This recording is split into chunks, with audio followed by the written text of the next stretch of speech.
बचपन से मेरा ये सपना था कि मुझे एक दिन पेरिस रियल लाइफ में देखना है एंड यूरोप भी इन जनरल रियल लाइफ में देखना है एंड फाइनली वो अपॉर्चुनिटी मेरे पास आ ही गई है। मैं चल दिया हूँ पेरिस एक स्टडी अब्रॉड प्रोग्राम के लिए। Je t'écris entre les doigts, réveille-toi. Lincoln से शिकागो तो मैं आ चुका हूँ, अब बस पेरिस तक का स्ट्रेच रह गया है। शिकागो से Paris it would be a long ride but I am ready for it. अभी तक मैंने ई सिम खरीद ली है। यूरोप में जनरली क्या होता है, आप ई सिम्स खरीद सकते हो एंड ई सिम्स में यूजुअली आपको सिर्फ डेटा मिलता है, कॉलिंग नहीं मिलती। होती होंगी डेटा कॉलिंग वाली भी, बट कॉलिंग का मुझे कोई सेंस नहीं बनता। यूरोप में किसको कॉल करूँगा, तो मैंने पूरे रीजन का, पूरे यूरोप के 30 डेज़ वैलिडिटी वाला एक प्लान लिया है जिसमें मुझे 3 GB डेटा मिलेगा। इट वॉज़ एक्सपेंसिव बट मुझे लगता है कि इमरजेंसी के लिए अच्छा काम करेगा जब तक मैं वहाँ पे एक सिम कार्ड नहीं ले लेता। तो अभी एक बहुत ही डिफरेंट सी चीज़ मेरे साथ हुई है। मेरे साथ आज से पहले कभी भी ये नहीं हुआ है। मतलब जितनी बार भी मैंने फ़्लाई किया कभी भी ये चीज़ मेरे साथ नहीं हुई है। तो जो मुझे सीट असाइन हुई थी, इस सीट के पास वाली सीट्स पे लाइक बिल्कुल जो बगल बगल वाली होती हैं, 3 सीट्स की होती है ना एक रो, तो मेरी रो में कोई भी नहीं बैठा है मेरे अलावा। तो बेसिकली पूरी रो मेरी है एंड मैं इस पर लेट के सो सकता हूँ। उन्होंने मुझे खुद आके बताई है ये बात, मैं आपको दिखा भी देता हूँ। कोई भी नहीं है मेरे पास, so it's all mine. Okay, तो छोटा सा अपडेट दे देता हूँ। पेरिस में फाइनली पहुँच गया हूँ, लेकिन एक चीज़ है, इस पूरी ट्रिप में जो भी मेरी रहेगी ना स्टडी अब्रॉड की ट्रिप, उसमें मैं बिल्कुल आपके साथ ऑनेस्ट रहने वाला हूँ। जो भी मेरे ओपिनियंस रहेंगे वो मैं आपको बताऊँगा बिना बायसनेस के। इवन दो मैंने चूज़ की है ये डेस्टिनेशन खुद से, बट स्टिल जो भी चीज़ें मुझे अच्छी लगेंगी मैं वो मेंशन करूँगा, जो मुझे अच्छी नहीं लगेंगी मैं वो भी मेंशन करूँगा। तो फर्स्ट इंप्रेशंस एयरपोर्ट के बारे में, तो मैंने रिसेंटली फ्रेंच सीखनी थोड़ी बहुत शुरू की थी, तो मतलब कि बहुत बेसिक आती है मुझे कि मैं ऑर्डर कर सकता हूँ थोड़ी बहुत चीज़ें एंड ग्रीटिंग्स कर दे सकता हूँ, लाइक बहुत हल्का हल्का समझ सकता हूँ, डायरेक्शंस पूछ सकता हूँ। बेसिक जो सर्वाइवल के लिए चाहिए होती है वो मुझे उतनी फ्रेंच आती है। तो जिन सर से मैं फ्रेंच सीख रहा हूँ वो इंडिया से सीख रहा हूँ एक्चुअली, उनका नाम है अर्नब सर। तो उन्होंने मुझे बताया था कि उनके शायद किसी फ्रेंड ने बोला था या फिर मुझे एग्जैक्टली याद नहीं, but he said something related to कि पेरिस का एयरपोर्ट शायद उनके फ्रेंड को पसंद नहीं है, या फिर कुछ तो बताया था उन्होंने कि पेरिस के एयरपोर्ट के बारे में कुछ नेगेटिव बोला था। और मैंने सोचा रियली लाइक इतना ज़्यादा विजिटेड है पेरिस का एयरपोर्ट, तो आई थॉट कि वो बहुत अच्छा होगा। दिखने में अच्छा है, लाइक नो डाउट दिखने में अच्छा है, बट जो इसकी स्मेल है ना, it really smells like meat. Like जो सी फूड की स्मेल होती है जो आपको शोर्स वगैरह के अराउंड आती है, गोवा में आती है जैसे रेस्टोरेंट्स वगैरह में, और डिस्गस्टिंग है वो स्मेल एकदम। तो it wasn't a good impression but it is what it is.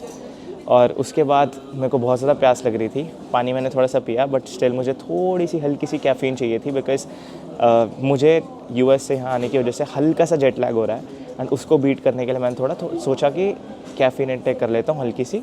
उसके लिए मैंने ये पेप्सी ली।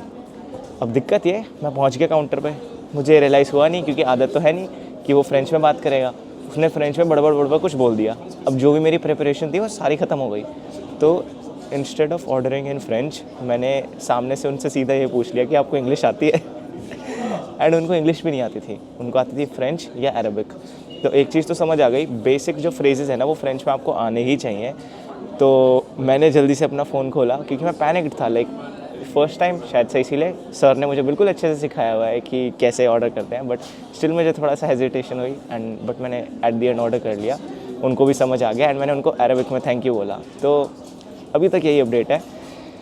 ये भी बात है कि आई डोंट नो कि मैं अपने होस्ट फैमिली के पास कैसे पहुंचूं। मुझे अभी वो भी फिगर आउट करना है कि मुझे कार से जाना है विच इज़ ट्रेन, या फिर टैक्सी करके जाना है। तो अभी दोनों ऑप्शंस एक्सप्लोर करूंगा, जो चीपर होगा वो देखते हैं। बाय द वे, मैंने आपको एक छोटी सी चीज़ तो बताई नहीं, मेरे से इमिग्रेशन पे सरप्राइजिंगली कोई क्वेश्चंस नहीं पूछे गए। लाइक लिटरली जो इमिग्रेशन बॉर्डर पुलिस होती है, they are suppose to ask you some questions ना, बट मेरे से कोई क्वेश्चनिंग नहीं हुई। मैं गया, मैंने उनको पासपोर्ट दिया, उन्होंने पासपोर्ट देखा, स्टैम्प लगाया and it was less than 10 seconds. Believe me, मैं एग्जैजरेट नहीं कर रहा, लेस देन 10 सेकंड्स। उन्होंने मुझे हाय भी नहीं बोला, गुड बाय भी नहीं बोला, कुछ नहीं। मैंने पासपोर्ट दिया, स्टैम्प हुआ एंड उन्होंने वापस कर दिया, मैं चल दिया, दैट्स इट। वैसे तो आप लोग कहेंगे कि मैं हमेशा आप लोगों को ज्ञान देता रहता हूँ, लेकिन खुद मैंने ऐसी बेवकूफ़ी कर दी, बट मैं स्टिल आपको थोड़ी सी एक फ़नी बात बता देता हूँ। मैंने आने से पहले ये चेक नहीं किया कि एयरपोर्ट से जो मेरा हाउसिंग है वो कितना दूर है। एंड मैंने जस्ट सर्च किया उस चीज़ को, तो वो 26 किलोमीटर दूर है। एंड मुझे नहीं पता भाई कैसे जाऊँगा मैं। आई थिंक ऊबर करानी पड़ेगी, बट लाइक अब जितने भी पैसे लगेंगे लगेंगे यार, क्या कर सकता हूँ, राइट? तो करा ही देता हूँ। तो अब मैं आ चुका हूँ अपनी ऊबर में, एंड जो मेरे ड्राइवर हैं उन सर को फ्रेंच आती है सिर्फ, ना ही इंग्लिश आती है ना कोई और लैंग्वेज। एंड ये प्रॉब्लम मुझे दिख रहा है कि मुझे फेस होने वाली है फ्यूचर में और ज़्यादा ही। तो ऑलरेडी मुझे इसके लिए थोड़ा प्रिपेयर्ड रहना चाहिए। बिसाइड्स दैट, जो प्राइस था ऊबर का वो था अराउंड 38 यूरोज़, जो कि एक बहुत बुरा प्राइस नहीं है। लाइक 26 किलोमीटर्स के लिए आई थिंक इट्स फेयर, क्योंकि अभी मॉर्निंग भी हो रही है। अगर मेरी रात की होती ना फिर तो गया था मैं, फिर तो 100 यूरो मांगते ये लोग सीधा यार। मैं आई वाज स्ट्रेस्ड कि यार इतना ज़्यादा मैं टैक्सी से कैसे जाऊँगा। एंड लाइक फ़र्स्ट टाइम जब आप आते हो तो ट्रेन वगैरह से और वो सारा सिस्टम नेविगेट करना है सुपर हार्ड, क्योंकि लैंग्वेज इशू है। अब मैं, आप क्या सोच रहे हो, लाइक 1 महीने में, 1.5 महीने में, 2 महीने में मैं कितनी लैंग्वेज सीख जाऊँगा यार? फिर भी नहीं समझ आता है। और ये लोग जितना तेज़ बोलते हैं ना भूल ही जाओ, मुझे कुछ समझ नहीं आ रहा है। तो मैं पहुंच गया हूँ होस्ट फैमिली के घर पे, एंड जो मेरी होस्ट हैं उनका नाम है विक्टोर, एंड उनकी एज है 60 ईयर्स ओल्ड, एंड वो एक पुलिस ऑफिसर है। स्टिल 60 ईयर्स ऑफ एज में वो एक पुलिस ऑफिसर है। तो वो अभी अपनी वर्क पे हैं, एंड उनकी जो बेटी है शी इज़ आई थिंक 32 और 33 ईयर्स ओल्ड, वो भी काफ़ी बड़े हैं मेरे से। तो वो घर पे ही थे मेरे को वेलकम करने के लिए। एंड मैं आया, आई वॉज एक्सपेक्टिंग कि उनको थोड़ी बहुत इंग्लिश आती हो, बट उनको लाइक बिल्कुल ही बेसिक वर्ड्स आते हैं, लाइक गुड, ठीक है, एंड उसके बाद ओके, थैंक यू, नो, वो सब आता है। जितनी मुझे फ्रेंच आती है उतनी उनको इंग्लिश आती है। तो उन्होंने मुझे फ्रेंच में बोला कि मुझे थोड़ी सी इंग्लिश आती है, मैंने भी उनको फ्रेंच में बोला मुझे थोड़ी सी फ्रेंच आती है, और दोनों हंसने लग गए। बट उसके बाद मुझे उनसे पूछना था कि क्योंकि मैं ट्रैवल करके आया हूँ तो क्या क्या मैं मतलब नहा सकता हूँ, क्योंकि काफ़ी जम्स वगैरह हो जाते हैं ना ट्रैवल करके। एंड बिसाइड्स दैट मुझे थोड़ा सा बाहर भी निकलना है थोड़ी देर में, ताकि मैं जेट लैग को फेस कर सकूँ, लाइक मतलब जेट लैग से रिकवर कर सकूँ। तो मैंने सोचा थोड़ा सा बाहर निकलूँगा। बट मुझे ये चीज़ समझाने के लिए इतना मेरा दिमाग ख़राब हुआ ना। अर्नव सर, अगर आप ये वीडियो देख रहे हैं प्लीज़ मुझे सिखाइए कैसे मैं बात करूं उनसे। या तो मैं आपको कॉल कर लिया करूँगा, आप ट्रांसलेटर बन जाना मेरा, वरना प्लीज़ मुझे सिखा दीजिए कि मैं इनसे कैसे बात करूं। मुझे बहुत स्ट्रेसफुल कॉन्वर्सेशन थी, this was the most stressful conversation जो मैंने आज तक भी किसी से भी की हो। But it was fun and मुझे समझ आ रहा है it will be very fun. 3 months बहुत फ़न होगा, 3-4 महीने जो मैं यहाँ पे हूँ बहुत फ़न होगा। एंड सिटी की अगर बात की जाए तो मुझे ऐसा लगता है कि मैं भी सिटी से थोड़ा बाहर हूँ। बट एनीवेज, देखो फर्स्ट इम्प्रेशन जो मुझे एक्सपेक्टेड था, जो सिटी है वो बहुत ज़्यादा क्लीन नहीं है, okay. It is like a regular Indian city, और may be okay, it is a huge statement, may be a regular Indian city is a little cleaner than Paris, इस एरिया का at least. बाकी अभी सुंदर वाली side में गया नहीं हूँ, बाहर बाहर हूँ अपार्टमेंट्स वाली साइड पे। अनफॉर्चुनेटली मैं आप लोगों को इस अपार्टमेंट के बाहर का नहीं दिखा पाऊँगा, ऑब्वियसली अंदर दिखा दूंगा बट बाहर का नहीं दिखा पाऊँगा, क्योंकि मैं डिस्क्लोज़ नहीं कर सकता मैं कहाँ रह रहा हूँ। बट या जब मैं बाहर जाता हूँ तो आपको दिखाता हूँ।